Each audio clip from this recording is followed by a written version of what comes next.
A partir de agora você vai conhecer e relembrar a história da Igreja Metodista.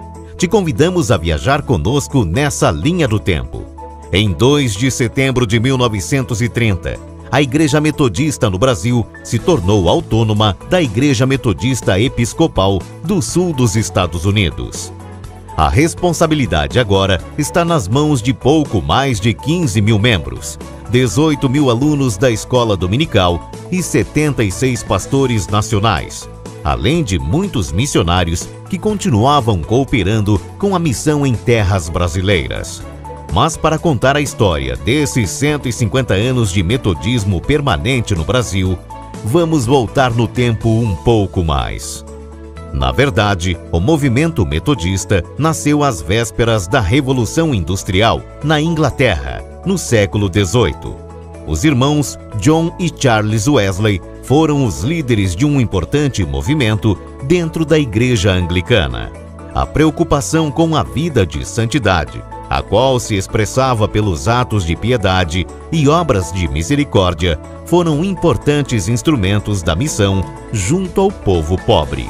A pregação ao ar livre de forma leiga, itinerante e os pequenos grupos formados por Wesley na Universidade de Oxford, chamado por ele de Clube Santo, foram marcantes para o início do metodismo.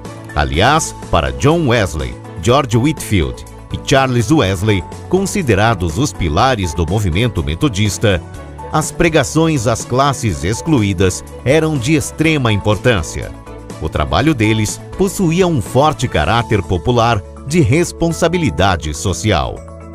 Já em 24 de maio de 1738, na rua Aldersgate, em Londres, Wesley passou por uma experiência espiritual extraordinária, que ele mesmo relatou em seu diário. Ele chegou a dizer que seu coração ardia de uma maneira estranha. Esse sentimento fez posteriormente que todos os metodistas ao redor do mundo celebrassem no dia 24 de maio a experiência do coração aquecido. A experiência wesleyana no século XVIII moveu os corações dos metodistas na Inglaterra. Em 1748, foi fundada a Kingswood School, a primeira escola metodista do mundo que foi instalada visando atender os filhos dos trabalhadores das minas, e seu principal objetivo consistia em educar as crianças mais carentes, que tinham um ensino precário. O estilo de vida disciplinado wesleyano foi tão forte que 4 anos após a morte de John Wesley, o movimento rompeu com a Igreja Anglicana, se tornando Igreja Metodista. De lá para cá, muitas coisas aconteceram. Uma delas foi a expansão do metodismo nos Estados Unidos da América, de uma forma surpreendente. O inglês Francis Asbury foi para a América em 1771, onde se tornou um missionário muito importante para a história do metodismo nos Estados Unidos. Ele foi nomeado por John Wesley em 1784 como superintendente do trabalho metodista na América. E por 32 anos, após essa nomeação, ele liderou o metodismo naquele continente.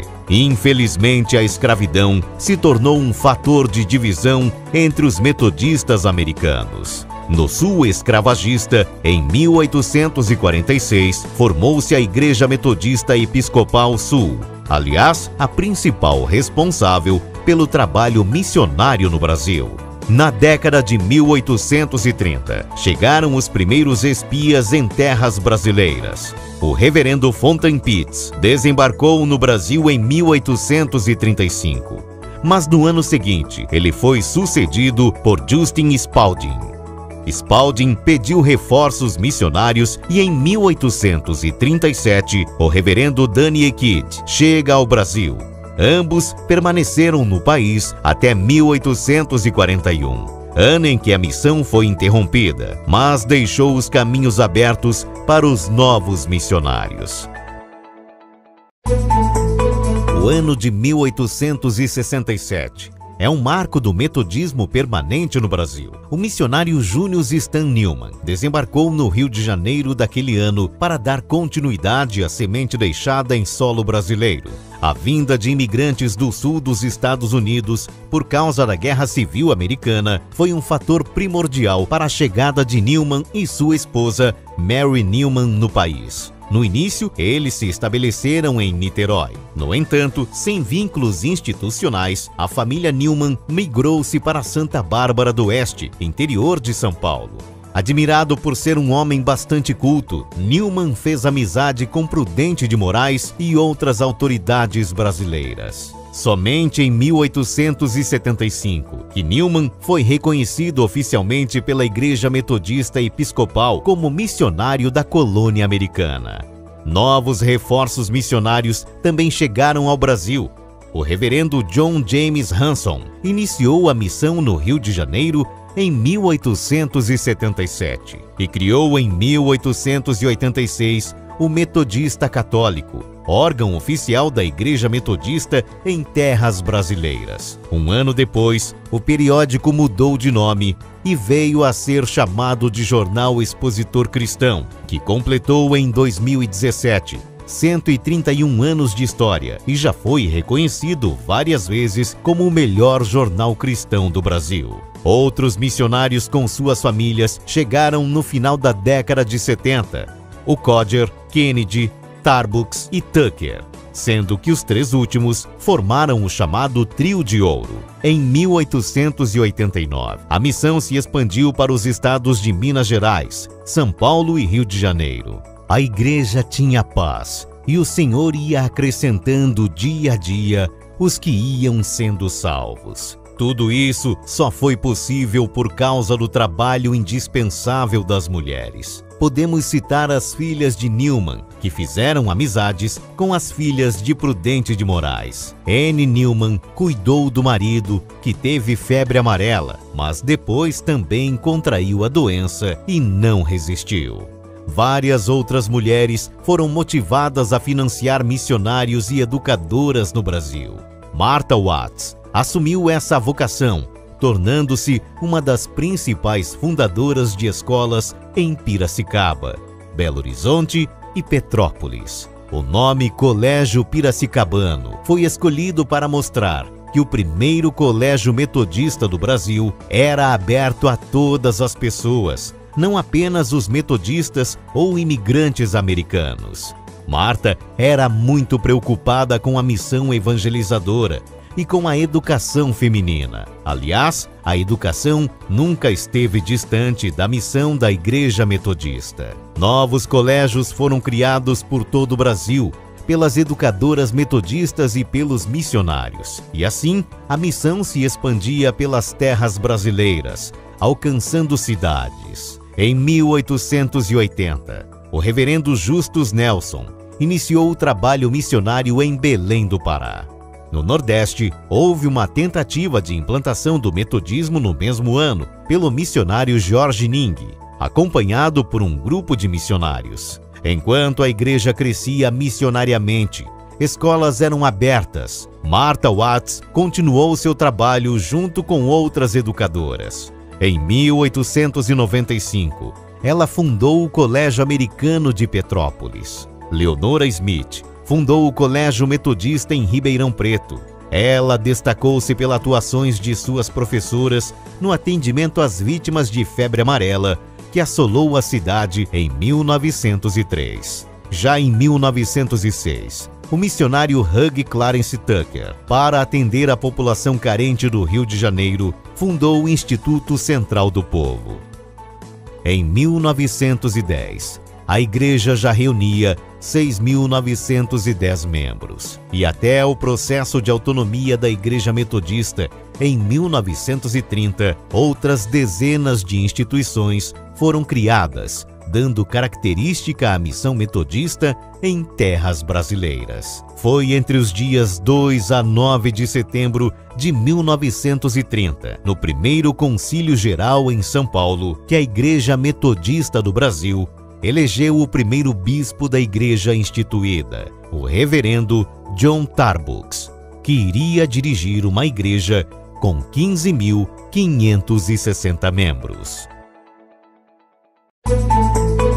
Passado o período da autonomia, realizou-se no Rio de Janeiro, em 1932, a 9ª Convenção Mundial de Escolas Dominicais. Otília de Oliveira Chaves, casada com o futuro reitor da Faculdade de Teologia, Derli Chaves, foi uma das delegadas e relatora das comissões. Uma das atuações de Otília foi como presidente da Federação das Sociedades Metodistas de Mulheres da Conferência Anual Brasileira. Participou de vários congressos de mulheres metodistas na América Latina. O primeiro foi realizado em 1942, na Argentina.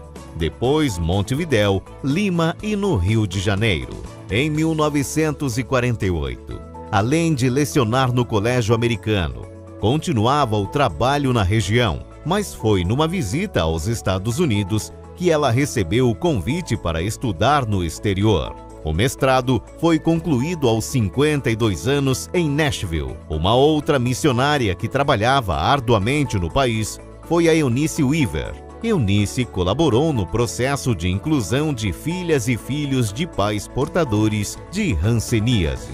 O educandário Carlos Chagas, em Juiz de Fora, também teve as mãos de Eunice Weaver como a fundadora da instituição. Em 1932, com o Programa de Assistência e Defesa contra a Lepra. 2 anos mais tarde, em 1934, temos o 2º Concílio Geral com a eleição de um bispo brasileiro, César da Corso Filho.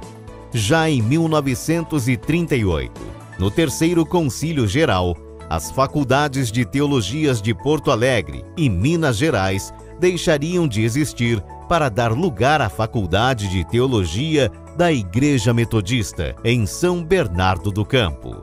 Começa a circular no Brasil em 1940 o No Cenáculo, que hoje é uma referência mundial, contando com mais de 3 milhões de leitores no mundo, com presença marcante em mais de 100 países. E a Igreja segue nas áreas missionárias, educacionais e sociais. Em 1948, a luta contra o câncer e a tuberculose é tratada na revista Voz Missionária pela primeira vez. A redatora da revista, Leila Epps, visitou o trabalho desenvolvido com a tribo indígena Kaiowás e publicou uma extensa matéria com localização, fotos, além de uma entrevista com o médico recém-formado Dr. Nelson Becker Araújo, que saiu da faculdade para trabalhar com os povos indígenas. De lá para cá, a missão indigenista se ampliou e faz parte da missão metodista. Sem interferir na cultura indígena, a Igreja Metodista trabalha com os povos indígenas em Mato Grosso do Sul, Minas Gerais, Ceará e Roraima. Uma pastoral foi criada para orientar os indigenistas que trabalham com esses povos. O reverendo Guaraci Silveira foi eleito deputado estadual em 1946 e participou da Assembleia Nacional Constituinte. Nesse mesmo ano, cria-se a Ordem das Diaconisas e o reverendo Benedito Natal Quintanilha é enviado para Salvador, marcando a expansão do metodismo no Nordeste. As décadas seguintes foram marcadas na vida da Igreja. Em 1955, aprova-se o número de 5 regiões eclesiásticas. Em 1959, o reverendo Dorival Belk inicia o metodismo em Recife. Em 1967, cria-se o COGEME. Nasce a Igreja Metodista Wesleyana como cisão da Igreja Metodista e Dom Helder Câmara é paraninfo na FATEL. Em 1968, o metodismo chega em Fortaleza. Faculdade de Teologia é fechada. Concílio Geral Extraordinário é convocado para discutir questões da FATEL. E no ano seguinte, em 1970, o Credo Social é reformulado. Aprova-se o ingresso à Ordem Presbiterial sem distinção de sexo. 4 anos mais tarde, em 1974, Zeni de Lima Soares entra para a história como a primeira presbítera da Igreja Metodista. O plano quadrienal é aprovado nesse ano. Em 1982, aprova-se o Plano para a Vida e Missão, e a Igreja adere ao Conselho Nacional de Igrejas Cristãs, CONIC, e ao Conselho Latino-Americano de Igrejas, CLAI. Em 1996, o reverendo Lino Estevão Magalhães Leite, eleito a bispo, renuncia ao episcopado. Em 2001, elege-se a primeira bispa da Igreja Metodista, Marisa de Freitas Ferreira. 5 anos mais tarde, a Igreja Metodista sai de órgãos ecumênicos e cria-se a Rede Metodista de Educação. O 19º Concílio Geral prevê a presença metodista em cada cidade com mais de 100 mil habitantes. No último Concílio Geral, realizado em 2016, foi eleita a segunda bispa da Igreja, Ideide Brito Torres. Atualmente, a Igreja Metodista tem quase 300 mil membros, mais de 1.400 igrejas divididas em 8 regiões eclesiásticas e 2 missionárias. O trabalho social não parou. A educação nas universidades e colégios metodistas também avançaram. É a missão metodista se estendendo desde os rios da Amazônia com os ribeirinhos, os pequenos grupos de discipulado espalhados pelo Brasil afora, com os povos indígenas até o envio de missionários brasileiros para o exterior. São 150 anos de história construída por várias mãos